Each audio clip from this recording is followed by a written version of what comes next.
I'm Roy Fleischmann, and I'm pleased to present to you a brief overview of the exciting development of new oral small molecule DMARDs for the treatment of RA, and I'm going to focus on tofacitinib.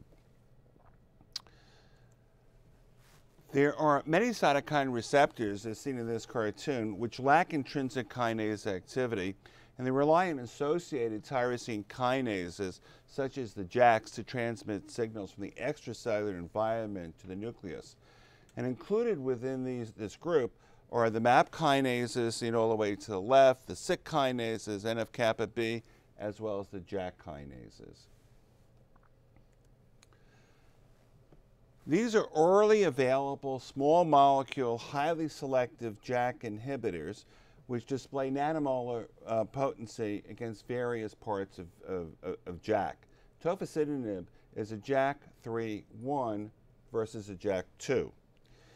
It inhibits gamma cytokine signaling, as shown in this cartoon, through other cytokines such as interferon gamma and IL-6.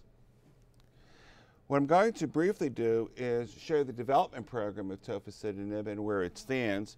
What's been completed has been the phase 2 studies of tofacitinib as monotherapy or in combination with methotrexate. And the phase 3 studies, one is completed, which is monotherapy studies versus placebo.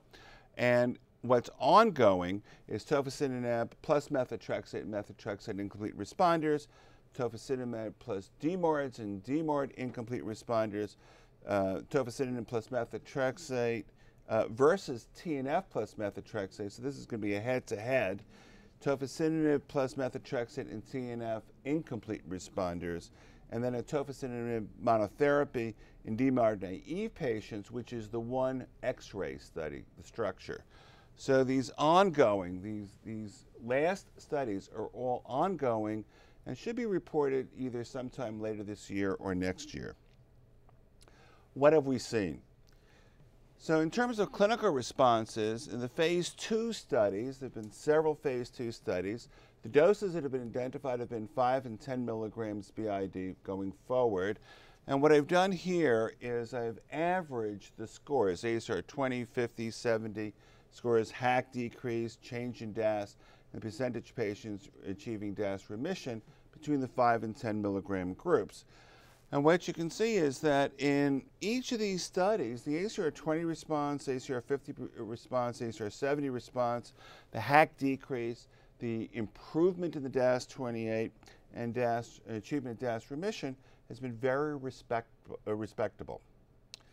In the one study that was recently presented, which is the in phase 3, which is the monotherapy study of tofacitinib 5 or 10 milligrams BID versus placebo, what you can see is the ACR 20 responses were in the 60s, the ACR 50s were in the 30s, the ACR 70s were in the 20s, significant decrease in the HAQ, significant change in the DAS. And this is as monotherapy.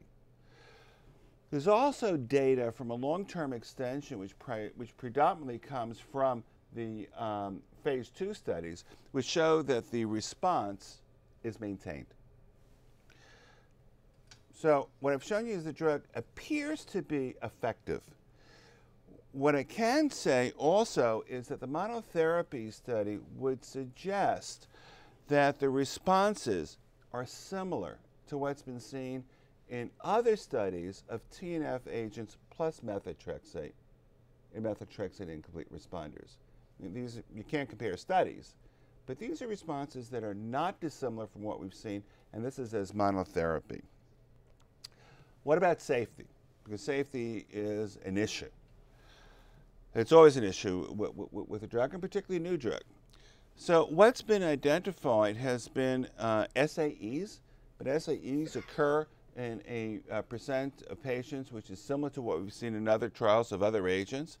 Serious infectious episodes, discontinuation secondary to adverse events. And again, I've presented this showing you what has occurred in the phase 2, the one completed phase 3 monotherapy study, and the long-term extension, as well as increases in ALT, AST, decreases in absolute neutrophil count, and increases in LDL. So what is important is that there is an increase in AST and ALT. There is a decrease in neutrophil count, and there is an increase in lipids and LDL. In the monotherapy study, it did not appear as though that the changes in the liver function tests and the lipids were as high as when the drug is given with methotrexate. Other studies are being done which will address this as we go forward, but that is an important difference. And the long-term extension, the safety profile appears to be fairly well maintained. Are there any questions? Roy, can I ask if the efficacy of this agent is maintained as you've shown us over the phase 2 and the 1 phase 3 trial? Will the safety be a limiting factor to us as clinical rheumatologists in using this drug? Well, I think that that's a very good question, but I would ask you as a practicing rheumatologist as to whether or not that would be the case. I think that there are differences. There are elevations of AST and ALT. There are changes in the lipids. There are changes in the neutrophil count. I think that what's going to happen as the development program is completed, we'll know what that safety profile is. We'll know what to look for. I think it's something we're going to have to address, but this is an oral molecule which should be cheaper, should have better patient acceptance. So I think all that's going to take part in your decision as to whether you're going to use it.